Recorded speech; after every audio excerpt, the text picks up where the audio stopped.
Birthday dear আরোহী।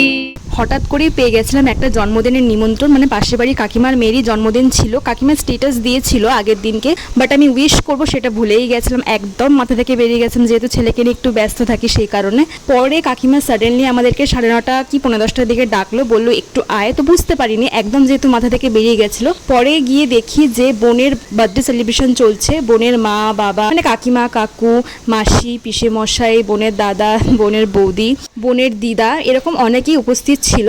তো কিছু সাজগোজ করেও যায়নি, বুঝতেও পারিনি কি কারণে কাকিমা ডাকছিল। যখন দরজা খুলে ভেতরে ঢুকি তখন দেখি এইরকম সিচুয়েশন। এবার হাতে করে যে বার্থডে গিফট নিয়ে যাব সেটাও জানি না, কিন্তু আমার ভাই বোধহয় জানতো, তো কিছু চকলেট বোনের জন্য নিয়ে গেছিল। সে যাই হোক, আমি আমার ছেলেকে নিয়ে তো গেছিলাম, আমার ভাই গেছিল আর আমার ভাইয়ের একটা বন্ধু গেছিল আর কি। বোনের যে মা মানে কাকিমার বাপের বাড়ির পাড়াতে হচ্ছে ভাইয়ের বন্ধু থাকে, তো ও ইনভাইটেড ছিল। আর অ্যাক্সিডেন্টালিও আমার ভাইয়ের বন্ধুও হয়। বোন সবাইকে কেক তো খাওয়াচ্ছিল, কিন্তু মাঝে দেখলেন আমার ছেলেকেও কিন্তু কেক খাইয়েছিল, আর ওর এত ভালো লেগেছিল যেন আরো খাবে, এইরকম একটা ব্যাপার।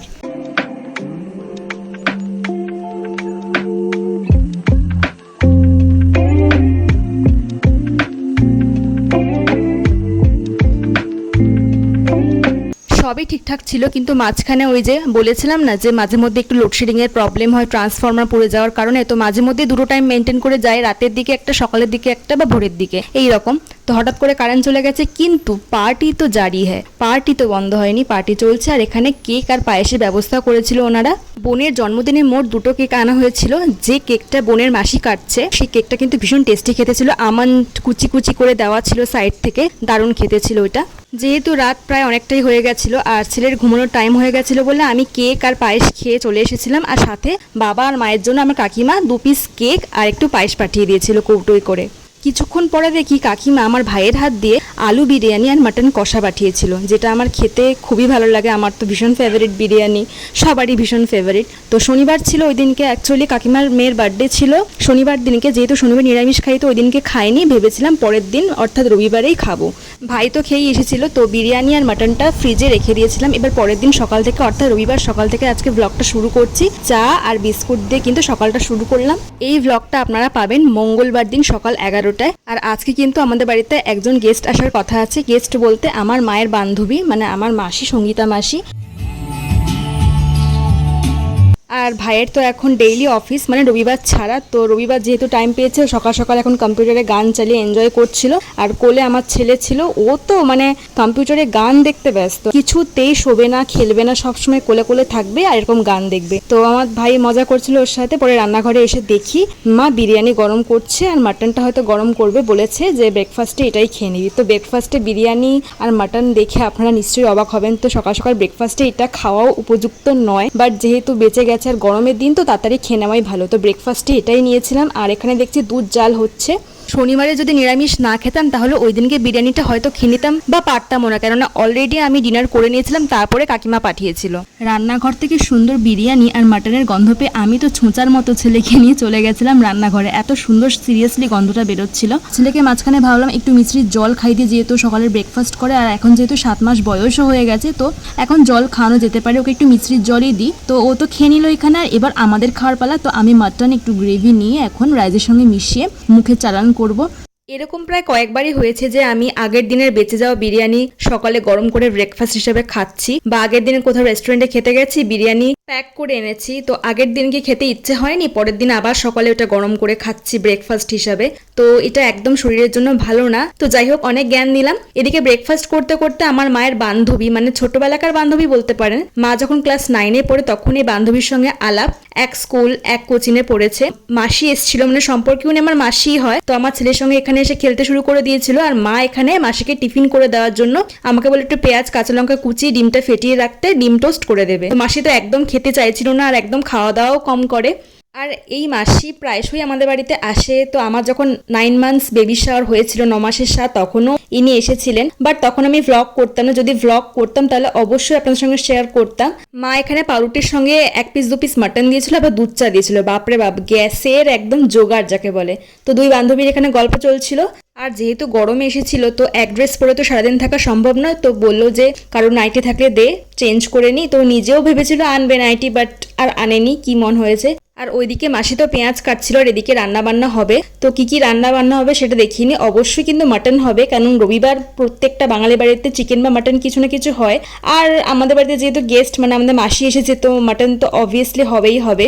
আর মাসি আসার পথে একটা লিমকা আর একটা টক দইয়ের প্যাকেট এনেছিল, তো মা বললো ফ্রিজ থেকে বার করে আনতে আর কি টক দইটা। তো টক দইটা মা যে হঠাৎ করে মাটনে ইউজ করবে সেটা বুঝতে পারিনি, কেননা মা যখন খাসির মাংসটা রান্না করার আগে তো ম্যারিনেট করে, তো ম্যারিনেটের সময় মা ইউজুয়ালি দেয় না টক দই। কিন্তু টক দই যেহেতু মাসি এনেছে, তাই সেটা দেখে মা নিজের ইচ্ছেটাকে সামলে রাখতে পারলো না, ফাইনালি দিয়েই দিল মাংসে টক দইটা। তো ইউজুয়ালি নর্মাল যা যা মশলা থাকে সেগুলো পেস্ট করে দিয়ে তারপর টক দইটা নিয়ে এখন মা রান্নাঘরে চলে গেল। এবার মাংসটাকে খুব সুন্দর করে ম্যারিনেট করে নিচ্ছে। আর অবশ্যই কিন্তু যখন আপনারা মাটন রান্না করবেন ম্যারিনেট করে নেবেন, তাহলে কিন্তু মাংসের স্বাদ গন্ধ সবকিছু দ্বিগুণ হয় আর কি, খুবই ভালো লাগে ম্যারিনেট করে যদি মাংসটা রান্না করা হয় তাহলে। আর এখানে ভাই কিন্তু হেনা করবে, ওর কি ইচ্ছা হয়েছে হেনা করবে, তাই ও দেখাচ্ছিল মাকে যে কতটা পরিমাণে আর কি জলের মধ্যে হেনা গুলবে। তো মা বললো জল ফেলা, তো তারপর যাই হোক করে হেনা গুলেছে। আর এখানে আমার মাসি আমার ভাইয়ের চুলে হেনা লাগিয়ে দিচ্ছিল।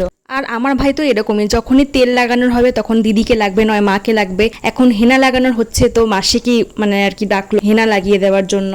আর এইদিকে স্নান করে এসে দেখি আমার ছেলেও ঘুম থেকে উঠে পড়েছে আর ও কোলবালিশ নিয়ে খেলা করছে দোলনার মধ্যে। প্রায় একটা মতো বাজতে যায় আর আমি রান্নাঘরে এসে দেখি মা কষিয়ে মাটনটাকে রান্না করছিল। মা যখন মাটনটা কষাচ্ছিল না কড়াইতে, এত সুন্দর গন্ধ বেরোচ্ছিল না, কি বলবো, অসাধারণ লাগছিল গন্ধটা।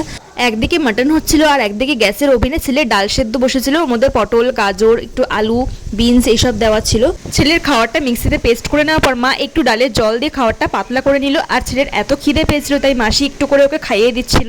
মা যে পাত্রটা মাটন ম্যারিনেট করেছিল সেই পাত্র ধোয়া জলটা প্রেসার কুকারে কিছুটা গরম করে তারপরে কড়াই থেকে মাটনগুলোকে তুলে জলের সঙ্গে ভালো করে মিশিয়ে নেবে, তারপরে আরও কিছুক্ষণ ফুটিয়ে ঢাকা দিয়ে 5 থেকে 6টা সিটি দিয়ে নেবে। আর এদিকে আমার ছেলেকে মা দুপুরের খাবারটা খাইয়ে দিচ্ছিল। আজকে প্রচুর পরিমাণে বৃষ্টি হচ্ছে, তো তার জন্য ব্যাকগ্রাউন্ডে আপনারা কিছু নয়েজ পেতে পারেন।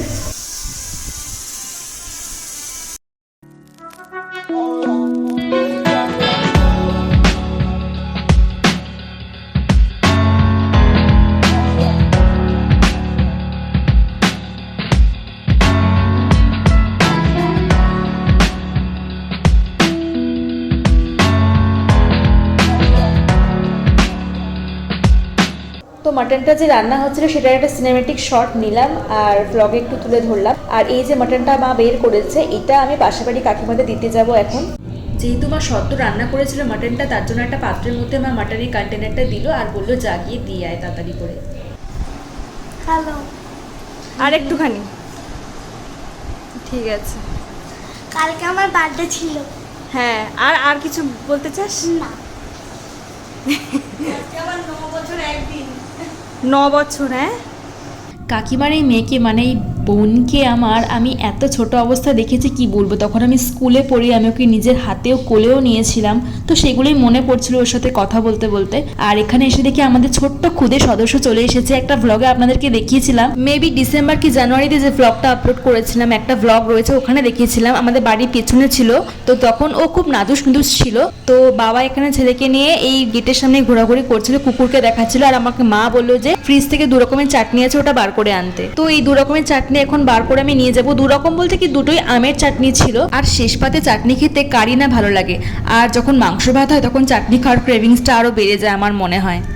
আর মা এখন প্রেসার কুকারের ঢাকনাটা খুলে লাল লাল ঝাল ঝাল আলু দিয়ে মাটনের ঝোলটা বার করলো, অসম্ভব লোভনীয় লাগছিল দেখতে। আর এখানে মা সবার জন্য ভাত বাড়ছিল, স্পেশালি প্রথমে বাবা আর মাসির জন্য। তো প্রথমে বাবা আর মাসি খাবে, তারপরে আমরা খেতে বসবো, মানে আমি ভাই আর মা। তো আলু ভাজা তো ছিল অলরেডি, আর ভাজা হিসেবে আলাদা করে পটল ভাজা আর বেগুন ভাজা রান্না হয়েছিল। বাট পার্সোনালি আমার মতে আর কি ভাজাভুজির দরকার হয় না, যখন মাটন বা চিকেন কিছু হয় তো মাংস আর ভাত দিয়েই খাওয়া হয়ে যায়। অনেকে ভাজাভুজি নেয়, ডাল নেয়। তো মা এখানে এখন গুছিয়ে খেতে দিয়ে দিল, আর এখন মাংসটাও বেড়ে নিচ্ছে। মাংসটা এখন বাটিতে করে দিয়ে দেবে, তো এখন বাটিতে দিয়েও দিল। আর মাসি এখানে খেতেও বসে পড়লো।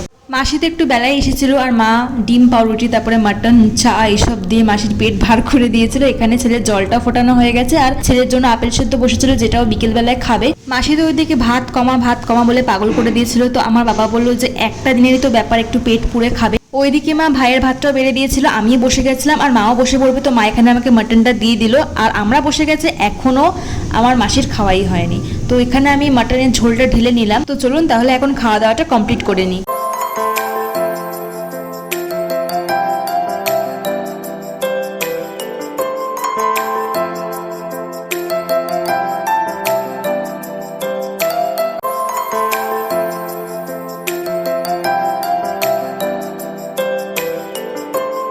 তো দুপুরবেলায় খাওয়া দাওয়া করে বিশ্রাম তো করে নিয়েছিলাম, আর এদিকে সন্ধেবেলায় মা দেখি মাসি যে দইটা এনেছিল না, সেই দইটার তো কিছুটা মাংসে দিয়েছিল ম্যারিনেট করার জন্য, আর বাকি যে দইটা ছিল সেটা দিয়ে এখন লস্যি বানাচ্ছে, যেটা গরমে ভীষণ রিফ্রেশিং।